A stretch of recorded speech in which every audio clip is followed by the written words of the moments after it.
Oh, I'm absolutely thrilled. Producers are usually in the background, the enablers for the artists and the creators, so it's really lovely to be acknowledged for what I do. I'll never single out anything because every single production I work on, develop, create, transfer, initiate, they are all equally important. I think it's the body of work that matters, and I think, instead of picking out a show, and of course I've done a lot this year, and I'm happy to list them, but I think the thing I remain most proud of, but also something that I don't believe we've completely cracked as an industry yet, is the new work in the West End. New work that is play-driven, actor-driven, dealing with subjects, big ideas, and we're not necessarily relying on, albeit I love them, movie stars or non-theatre actors that you pluck from the TV to sell the tickets. I think what we've done over the last few years as an industry, and I guess I'm part of that, is change the ecology of the West End, and I think that's what I am most proud of. I'm realistic about commissioning new work directly for the West End. I think that it will always be a challenge when you've got the very great subsidised theatres who are funded to do that. But I certainly will not stop my relationship with writers and with those organisations that produce that work. It's my emotional and intellectual bread and butter. I could not do it.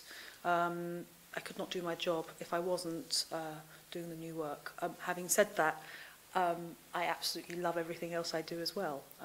And one feeds the other in every sense of the word. I actually think so long as we continue to do great new work, there won't be challenges. I mean, certainly the work I'm involved in is doing all right. I sometimes worry, and I'm partly responsible for this. I sometimes worry that too many of the playhouses are going to musicals, which means if we're not careful, there won't be any playhouses for the plays. I think so. We have to keep an eye on that.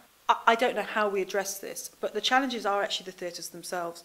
Obviously, I love our West End theatres and the proscenium houses, but I think the directors, the new generation of directors coming up, they are keen to explore work in different types of spaces, which is, I think it's interesting that the Young Vic has emerged in the last couple of years as a major player, because they have a space that directors can play in, can explore in, present their work in a non-traditional end-on format.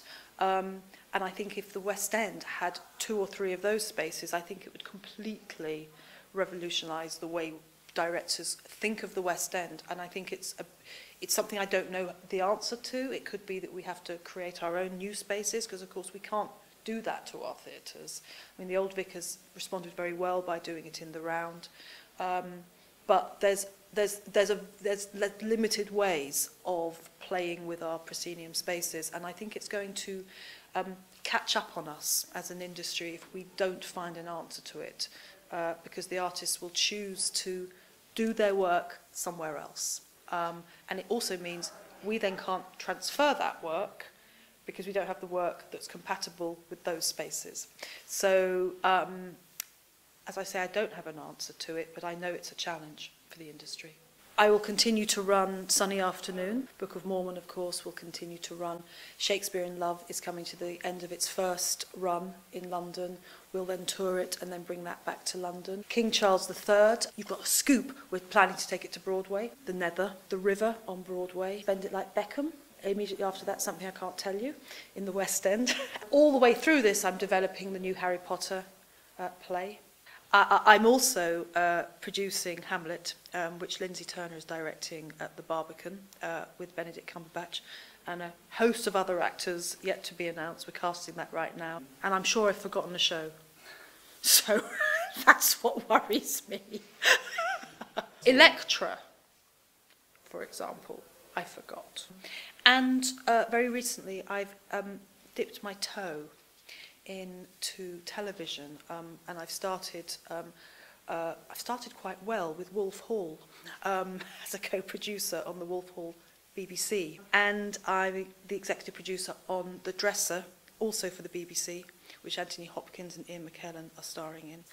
Oh, and we're taking Ghosts to BAM, a production we did last year, which will continue its life in New York. We're taking that to New York in April, also with Richard Eyre. As you see, it's quite a lot. I need a list in front of me to try and remember it. But the thing to stress is I am obsessed with them all, and that what makes it work for me is the fact in any one night I can stand at the back of the auditorium and hear a great Kinks song, dip my head in, hear a bit of Book of Mormon, go round the corner, watch a king being crowned, you know, cross the road and see a bit of Romeo and Juliet, all in the space of 5 minutes, or 10 minutes if I'm hanging about a bit longer. So it's great.